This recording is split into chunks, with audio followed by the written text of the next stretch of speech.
Interim সরকারকে যেই জন্য বসানো হয়েছে সেই জায়গায় ইন্টারিম গভর্নমেন্ট চরমভাবে ব্যর্থতার পরিচয় দিচ্ছে। সংস্কার নিয়ে আপনারা টাল বাহানা করছেন। ইন্টারিম সাবধান হও, আওয়ামী লীগ নিষিদ্ধ করো। 3 তারিখের ঐতিহাসিক এক দফায় আমরা কি ঘোষণা করেছিলাম? আমরা বলেছিলাম নতুন রাষ্ট্রে ফ্যাসিবাদী ব্যবস্থার বিলোপ ও নতুন রাজনৈতিক বন্দোবস্ত কায়েম করতে হবে।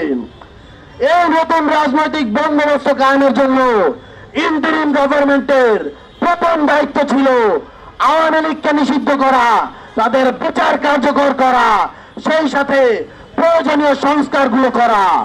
কিন্তু আমরা দেখতে পাচ্ছি ইন্টারিম এর সংস্কারের দিকে মনোযোগ নেই। আওয়ামী লীগের নেতাদেরকে একের পর এক জামিন দেওয়া হচ্ছে, তাদেরকে সেফ এক্সিট দিয়ে ভারতে পাঠিয়ে দেওয়া হচ্ছে। আমরা স্পষ্টভাবে বলে দিতে চাই, Mr. Noodle, amazing taste.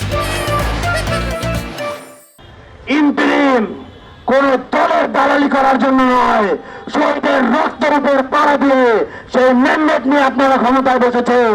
আপনাদের প্রথম দায়িত্ব যারা শহীদের বুকে গুলি করেছে, যারা শহীদদেরকে রক্তাক্ত করেছে, সেই আওয়ামী লীগকে নিষিদ্ধ করা। আমরা দেখেছি আপনারা একটি দলের ইশারায়, একটি দল কনসেন্ট দেয়নি বলে আপনারা রাষ্ট্রপতিকে সরান নাই। আপনারা জুলাই গণঅভ্যুত্থানের যে প্রক্লামেশন, সেই প্রক্লামেশন ঘোষণা করেন নাই। এখন আমরা দেখতে পাচ্ছি সংস্কার নিয়ে আপনারা টাল বাহানা করছেন। দিন যত যাচ্ছে তখন তো আপনারা প্রক্লেমেশন দিতে পারেন নাই, রাষ্ট্রপতি সরাতে পারেন নাই। এখন আপনাদের অবস্থা এত নিচে নেমেছে যে ইউনুস সরকার কুয়েতের ভিত্তিকে সরাতে পারছে না। এই বলেছে লন্ডন থেকে একটা ফোন কল তাদেরকে ধমক দেবে। আমরা লজ্জার স্বরে বলতে চাই, আমার ভাইয়েরা যে ছাত্রদের রক্তের উপর জুলাই গণঅভ্যুত্থান প্রতিষ্ঠিত, তারা অনশনে বসে আছে, তাদের মুখে অক্সিজেন মাস্ক লাগানো, কিন্তু দেখা গিয়েছে সেই ছাত্রদের ম্যান্ডেট নিয়ে যাওয়া, উপদেষ্টা মন্ডলীতে যাওয়া মাহফুজ সাহেব আজকে স্ট্যাটাস দিয়ে বলেছেন শিক্ষামন্ত্রী নাকি আরো 24 ঘন্টা পর আগামীকাল সেখানে প্রতিনিধি দল পাঠিয়ে বিষয়গুলো খতিয়ে দেখবেন। আপনারা কিছু সেখানে আমাদের ভাইদের জানাজা পাওয়ার জন্য যাবেন? আমাদের এই প্রশ্ন রয়েছে।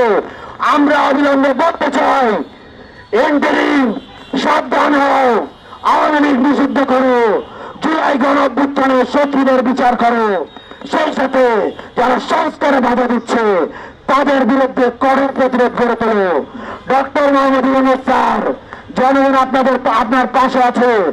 আপনি ভয় পাবেন না, কারো ইশারায় নাইছেন না। আপনি কোন রাজনৈতিক দলের ম্যান্ডেট নিয়ে যান নাই, জনগণের ম্যান্ডেট নিয়ে গেছেন। জনগণ ইনশাল্লাহ আপনি জনবান্ধব কিছু করলে আপনার পাশে, আপনার সামনে ঢাল হয়ে দাঁড়াবে। ইনকিলাব জিন্দাবাদ।